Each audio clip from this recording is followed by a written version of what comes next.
9 out of 10.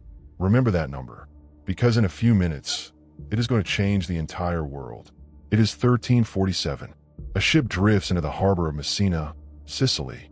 The dockworkers who run to meet it will spend the rest of their very short lives wishing they had stayed home. The sailors aboard are dead or dying, skin blackened to the fingers, bodies covered in swollen, weeping tumors the size of apples. The port authorities order the ships back out to sea immediately, but it is already too late. It was always too late. Within weeks, the disease tears through Sicily. Within months, it is consuming Italy, then France, then Spain, then Germany. It leaps across the English Channel. It crawls along every trade route in Europe, like ink spreading through wet cloth. By the time the church, the kings, and the philosophers look this thing in the face, 1/3 of Europe's entire population is already dead. 50 million people, gone in 5 years. We call it the Black Death. And in real history, it stopped at the ocean. The Atlantic was the wall. No one crossed it. The Americas were never touched.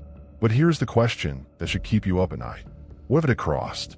What if, through one chain of bad luck, one infected ship, one wrong season, the most lethal pandemic in human history had reached the Americas not in the 1500s with European colonizers, but a century earlier, while the great civilizations of the Western Hemisphere were still fully alive? What would the Americas look like? What would we look like? What would the world look like right now?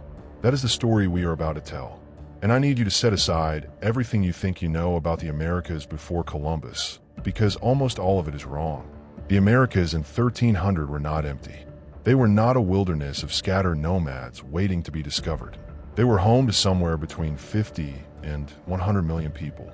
Scholars debate the exact number, but at the high end, the pre-Columbian Americas held as much of the world's population as Europe. These were not primitive societies. These were civilizations. In the Mississippi River Valley, a city called Cahokia was larger than London. Let that land. Cahokia, in what is now southern Illinois, had tens of thousands of residents, a planned urban layout, a central pyramid larger at its base than the Great Pyramid of Giza, astronomical markers, and trade networks stretching from the Rocky Mountains to the Gulf of Mexico. In central Mexico, the Mexica, who will eventually become the Aztecs, are one generation from building Tenochtitlan into one of the largest and most sophisticated cities on the planet. In the Andes, the Inca are laying the foundations of the largest empire on Earth, a road system of 25,000 miles connecting 10 million people across mountains, deserts, and jungle. The Americas were a fully written story, a story with cities and laws and science and art, and everything human beings have ever built when they had enough time and enough peace. And Yersinia Pestis was about to pick up a pen. Here is how it happens in our alternate history. Here is the single door we open. In real history, Norse explorers reached Newfoundland around 1000 AD. They built a settlement at L'Anse aux Meadows on the northern tip of the island. They traded, cautiously, sometimes violently, with the indigenous peoples of the coast. And then, after a few years, they left. The contact faded. The thread between the old world and the new snapped. But what if it hadn't? What if by the mid-1300s, a thin, fragile thread of trade still existed? Just a few dozen people a year making the crossing. Just timber and furs moving between Greenland's western settlement and the coast of North America. Barely enough to call a trade route, but real. That is all it takes. Because in 1347, the plague reaches Scandinavia. It burns through the Norse settlements of Iceland and then Greenland with lethal speed. And before the settlers understand what is killing them, before anyone can quarantine a single port, a small ship departs Greenland's western shore. Several infected crewmen, rats in a hold, fleas on the rats, Yersinia Pestis and the fleas, multiplying in the dark. The ship reaches the coast of Labrador in late autumn. The biotic people of what is now Newfoundland and Labrador are the first to meet the Norse traders that season. They have dealt with these pale men before, cautiously, at arm's length. But trade is trade. Iron tools for furs, metal for knowledge. The exchange happens, and then the Norse ship sails back east. And within 2 weeks, the first biotic shows symptoms. The fever arrives first, then the headache, the chills, the deep ache in every joint, and then the swellings. The dark, enormous, unmistakable swellings at the neck and armpit and groin. In Europe, people who saw the buboes sometimes called them God's judgment. Among the biotic, there is no name for this yet. There has never been a name for this. Because here is the number I told you to remember. 9 out of 10. When epidemiologists study the actual smallpox pandemics that devastated the Americas in the 16th century, the ones that did happen in real history, they find that immunologically naive populations, peoples with zero prior exposure to old world diseases, died at rates of 90% or higher. The Black Death in Europe killed 30 to 60% of the population. Catastrophic, civilization altering. In the Americas, with zero immunity, zero prior exposure, and zero understanding of what this even is, the Black Death kills 9 out of 10 people it touches. The biotic settlements along the Labrador coast go quiet that autumn, and the silence, like the bacterium itself, begins to spread. Plague is a patient traveler. It does not need roads. It needs only movement, the movement of people, animals, trade goods, the fleas that hitchhike on all of them. And the Americas, despite what Europeans imagined, are full of movement. Pre-Columbian trade networks crossed the entire continent. Copper from the Great Lakes traveled to the Gulf Coast. Shells from the Atlantic ended up in mountain graves in the Rockies. Obsidian from Yellowstone appeared in burial mounds in Ohio. People move constantly, and now something moves with them. By year 2, the plague reaches the St. Lawrence River Valley. By year 3, it enters the territory of the Haudenosaunee, the people who will one day be called the Iroquois Confederacy. The Haudenosaunee at this moment are in the middle of building one of the most sophisticated governing documents in the pre-modern world. The Great Law of Peace, a political constitution that will later, centuries from now, influence the framers of the United States government. The plague does not care about constitutions. The longhouses fall silent. The sachems who deliberated over the Great Law collapse before they can finish it. The runners who carry messages between nations now carry something none of them can name. By year 5, the disease is in the Ohio Valley.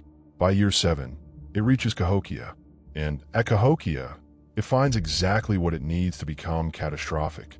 20,000 people packed into a city whose sanitation cannot keep pace with its population. A trade hub where people arrive from across the continent every season. A place of gathering, of ceremony, of commerce. The perfect engine for transmission. Within months, the great city empties. Not because everyone dies at once. Because the living flee. They scatter in every direction, carrying the disease with them into every region they reach, seeding new outbreaks in dozens of smaller communities. Cahokia, 1,000 years of cultural development, ends in a single generation, and the plague is not even halfway across the continent. Meanwhile, something equally terrible is beginning along a completely different route. The Mali Empire in West Africa in the early 14th century is one of the wealthiest states in the world. Its trade routes weave through the Mediterranean, through North Africa, through markets that are simultaneously being swept by the plague. And around 1311, Emperor Abu Bakr II reportedly launches a massive ocean expedition westward into the Atlantic. Some sources say thousands of boats. In real history, the fleet disappears. The expedition fails or turns back, and no one is ever sure what happened. In our alternate timeline, a small number of boats survive.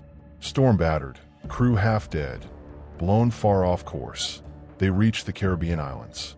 They carry something with them, not just their survival, not just goods. They carry exposure to the plague that is devouring Mali's Mediterranean trade partners.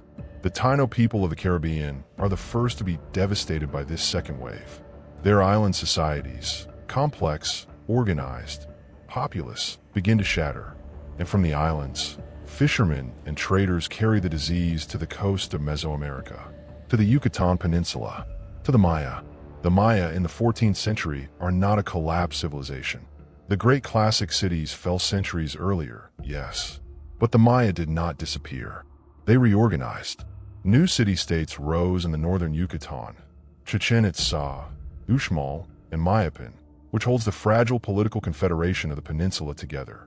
They have writing, astronomical knowledge, so precise, they calculated the movement of Venus across centuries. Libraries of bark paper books filled with 1,000 years of accumulated science. The plague tears through the Yucatan like it tears through everywhere else. The political confederation of Mayapan collapses faster than it might have. The libraries burn, not from conquest, not from warfare, but from abandonment. The priestly orders who maintain them are gone. The knowledge in those books existed in living human minds, and when the minds die, so does the knowledge. Some Maya survive. Many survive.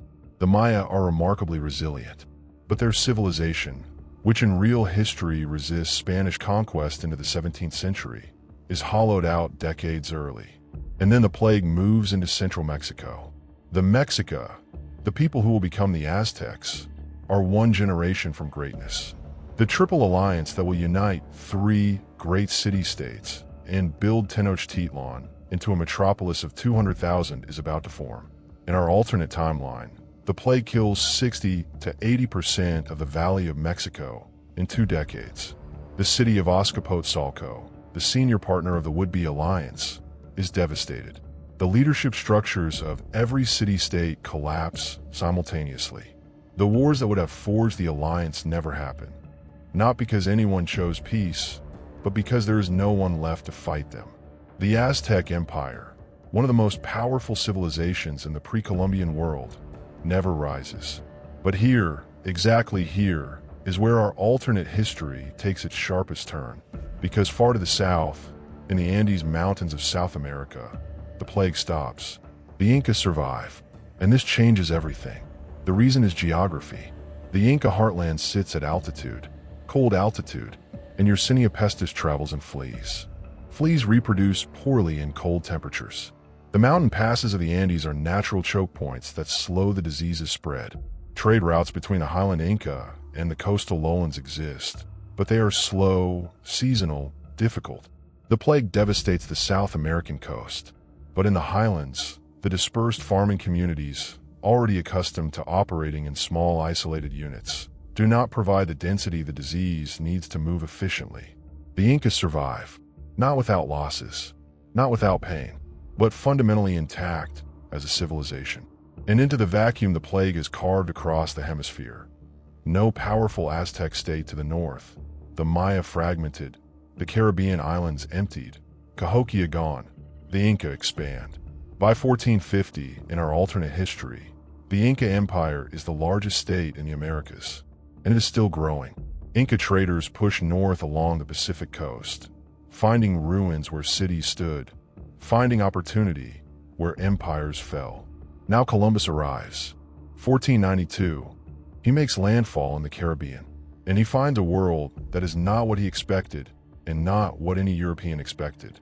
In real history, Columbus finds hundreds of thousands of Taino people, vibrant communities, ocean-going canoes, organized agricultural societies.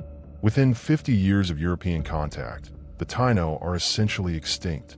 Disease, slavery, and warfare erase them. In our alternate timeline, Columbus finds islands where the forest has grown back over the ruins, where the Taino settlements hold dozens of people, not thousands, the survivors of the plague and their descendants. People who carry in their blood a partial immunity won at the highest possible price, the price of 9 out of 10 of their ancestors. Columbus writes back to Spain. His letters do not describe great populations ready to be exploited. They describe ruins, overgrown plazas, empty harbors, a civilization that passed a century before he arrived. Spain is still interested. Empire is always interested in empty land. But the colonization of our alternate Americas begins with a different assumption. Not, here are millions of people we can dominate and extract wealth from, but here is a continent that has already been emptied. It is ours. In Mesoamerica, the Spanish find no Aztec Empire to conquer, no Tenochtitlan to siege, no great state to topple by allying with its resentful tributaries. The brilliant, cold strategy Hernán Cortés uses in real history. There is no Cortés moment. There is only a slow, grinding, incremental conquest of smaller city-states and struggling communities, decade after decade, with no existing infrastructure to parasitize, no tribute system to redirect, no roads to follow to a capital city. Mexico becomes less profitable for Spain, and a less profitable Mexico means a less powerful Spain. But in South America, the Spanish find the Inca. And the Inca of our alternate timeline are not the Inca of real history. In real history, Francisco Pizarro conquers the entire Inca Empire with 168 men. 168 soldiers against a civilization of 10 million. This is only possible, the only reason it is possible, because smallpox had arrived ahead of him. Moving faster than European ships, the disease had already killed both the reigning emperor and his chosen heir. It triggered a devastating civil war. It hollowed out the Inca state before a single Spaniard set eyes on it. Pizarro did not conquer the Inca. Disease did. Pizarro showed up for the aftermath. In our alternate timeline, this does not happen. The Inca have been living with plague exposure for 140 years. The survivors and their descendants carry partial immunological memory. They are not immune to smallpox when it arrives with the Spanish. Nothing can make them immune. But they die at 50 or 60% rates rather than 90. Still catastrophic, still a horror, but survivable as a state. And they have had 140 years to grow, to absorb displaced Mesoamerican peoples migrating south, to extend their trade and intelligence networks to the Caribbean, where they have been watching the small European outpost appear and studying what these strangers want. When Pizarro arrives, he does not find a civilization paralyzed by plague and civil war. He finds an empire that has been preparing for exactly this moment.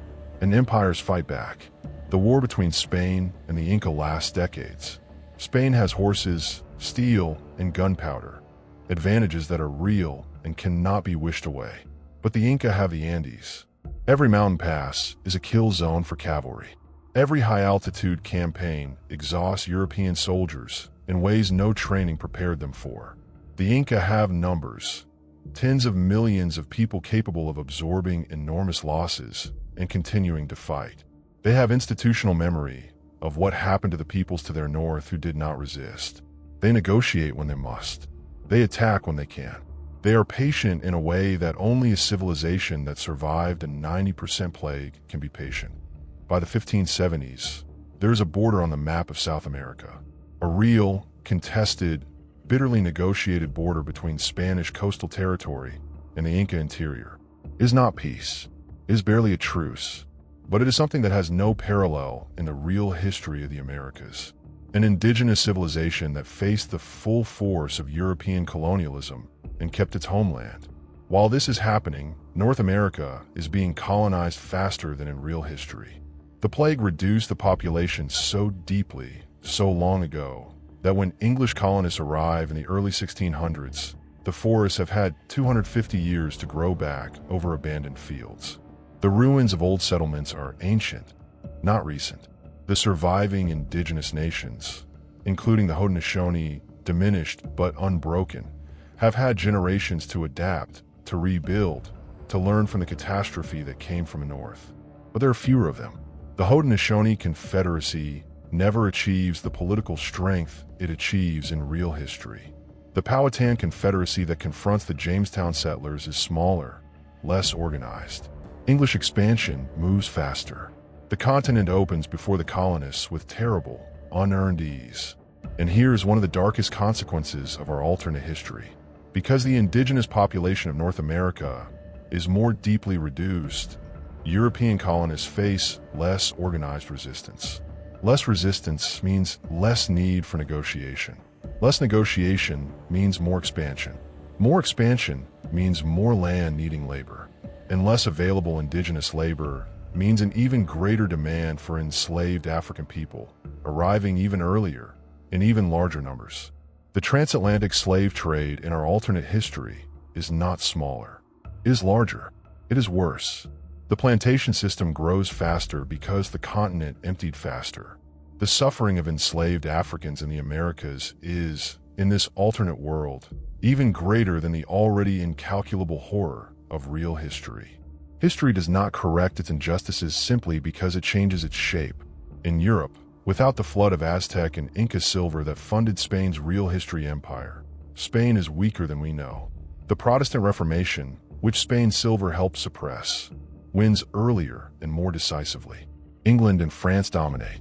The race for North America begins sooner and burns hotter. The English colonies are well established by 1650.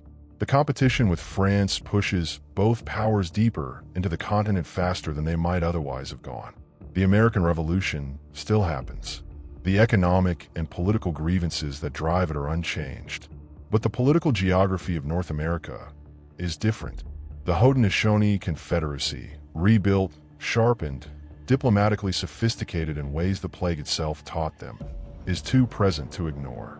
It controls the fur trade of the interior. It plays for European powers against each other simultaneously. The Continental Congress cannot simply declare sovereignty over the entire continent and pretend the people already living there have no political standing. The founding documents of our alternate United States include, through enormous debate, through fierce resistance from every direction, some form of legal recognition of indigenous political entities. Not justice, not equality. The history is still one of loss and dispossession and broken promises. But there is a legal framework, however violated in practice, that acknowledges the Haudenosaunee as a political nation. The map of North America in 1800 has borders between the United States and indigenous territories that at least some branches of government are legally obligated to recognize. The alternate Civil War comes earlier, the contradiction sharper, the slave economy more entrenched because it grew faster, the abolitionist movement louder and angrier because the hypocrisy is harder to hide. It is longer and bloodier than the real one. But slavery ends, and the political conditions that ended are different enough that Reconstruction holds longer. The reversal that destroyed real history Reconstruction does not go as far. And in South America, the Inca state, now calling itself the Inca Republic after 3 centuries of adaptation and growth, controls the western coast of an entire continent. It has a Pacific fleet, diplomatic relations with China and Japan. It is, by 1800, the first non-European state recognized as a great power in the international order. It watches European colonialism with the cold, clear eyes of civilization that survived it. World War I happens. World War II happens. Human nature does not change because different people survived a plague. The atomic bomb is built. Physics does not negotiate with alternate history. But the post-war world looks different. The United Nations is founded with the Inca Republic as a full member. The decolonization movements of the 1950s and 60s are faster, louder, more successful, because the Global South has a living proof of concept, a non-European civilization that faced colonialism and held its ground. The world today, in our alternate timeline, is not more peaceful. It is not more just. The Amazon rainforest is larger. The Inca land management tradition having slowed the destruction that we are watching happen in real time in our world. The United States is smaller, more internally complicated, more legally constrained in its relationship with indigenous peoples. Not because it became more virtuous, but because the political facts on the ground made erasure harder. Indigenous senators sit in the U.S. Congress. In Cusco, a modern capital city, Quechua and Spanish share the street signs of a place that was never fully conquered. All of this, the entire shape of our alternate world, traces back to a ship in Messina Harbor, to a rat in a cargo hold, to a flea on a rat, to a bacterium that has no intelligence, no agenda, no hatred, and no mercy. It changed everything it touched, and it did not ask permission. Here is what our alternate history is really asking you to confront. Because we have been telling a story about plague and politics and empires and borders. But the story underneath the story is simpler and harder. The civilizations of the Americas were not conquered because they were primitive. They were not conquered because they were weak. They were not conquered because they were somehow less than the civilizations that arrived with ships and swords. They were conquered because they got sick first. Smallpox in the real 16th century did what the Black Death does in our alternate 14th century. It moved ahead of European soldiers. It killed between 50 and 90% of every population it touched. It destroyed the military capacity, the political structures, the institutional memory, and the will to resist of civilizations that were fully capable of fighting back if they had been standing. Disease does not ask about your architecture. It does not check your astronomy, your laws, your cities, your genius, your history. It asks one question and one question only. Are you immune? And the peoples of the Americas, through no fault and no failure of their own, through the simple accident of 10,000 years of geographic isolation from Old World pathogens. We're not. That is the lesson the plague teaches in any timeline. That is the truth that our alternate history exists to make visible, not to rewrite the past, but to see it more clearly. And the question it leaves us with, the question that has no comfortable answer and no easy resolution, is this. What would the world look like if we had treated the civilizations we found across that ocean as the extraordinary human achievements they were? What would the world look like if the first ships to arrive had come not with swords and the assumption of emptiness, but with the understanding that the story written in the Americas was already magnificent, and had been for 1,000 years before anyone from Europe learned to read it? The echoes of the choices we actually made will shape the next 500 years of our history, just as surely as they shaped the last 500. That is the story. It has always been the story. And the fact that we are still telling it, that you are still here, still listening, means we have not yet finished writing it. If this is the kind of history that moves you, the history hiding just beneath the surface of what we think we know, subscribe. Leave a comment. Tell me which civilization, which turning point, which what if you want to explore next. There is no shortage of forgotten chapters, and we are only just beginning.